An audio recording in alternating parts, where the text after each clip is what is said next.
At the tail end of 2019, if someone had talked about self-isolation, you'd wonder what they were talking about, and home isolation. Now these terms are just within our vocabulary now.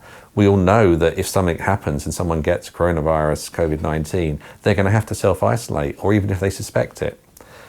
Now, to start off, it was where people were coming in from countries, China, and then it expanded over to Italy and now Spain, and then it's going to be a much more wide thing. So the idea of self-isolation is so you can take yourself away from other people to try and slow down the spread of the infection.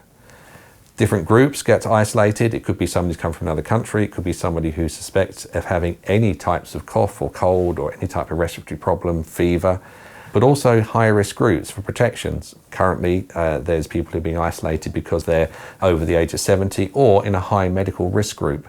So this means that people could potentially be stuck at home all on their own with no outside contact for a number of weeks or even months. There's lots of talk about how long this could go on for. So what we're going to do now is have a look at a few little things which can help and some of the rules with it.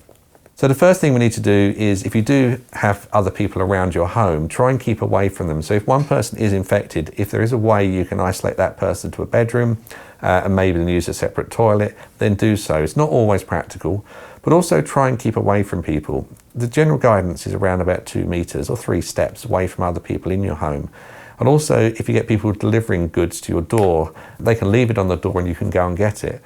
One thing that a lot of the delivery companies are doing is not making you sign for stuff, because then you're sharing a pen, and also you're sharing the little electronic device where you put your signature down. So any boxes, bits and pieces you have, then also make sure you use alcohol hand gel or clean your hands as soon as possible.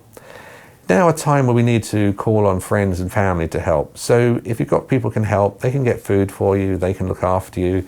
Lots of things like video conferencing now and chats and things, so you can still keep in contact.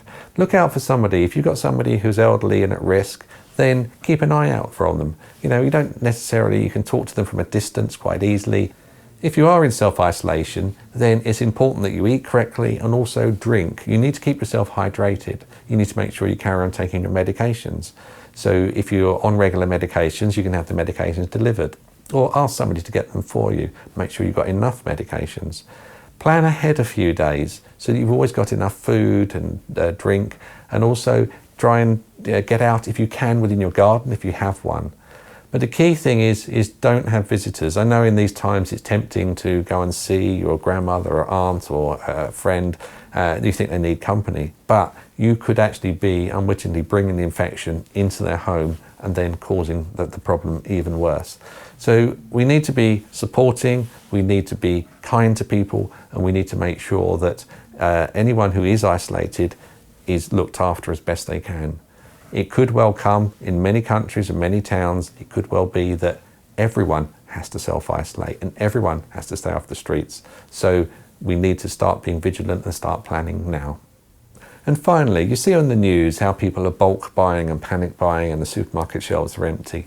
These are the people who can get to the supermarkets, who are booking all these slots, who are taking all the food. Now, what we need to be concerned about are the more vulnerable people. The people without coronavirus rely on home delivery services to get their food because they're unable to go to the supermarkets. Now, there is enough food to go around, but the food supermarkets will always plan based on what the demand is, based on historical data. So if everyone clears the shelves, the vulnerable are not going to get their food. So we do need to make sure that you're realistic over this.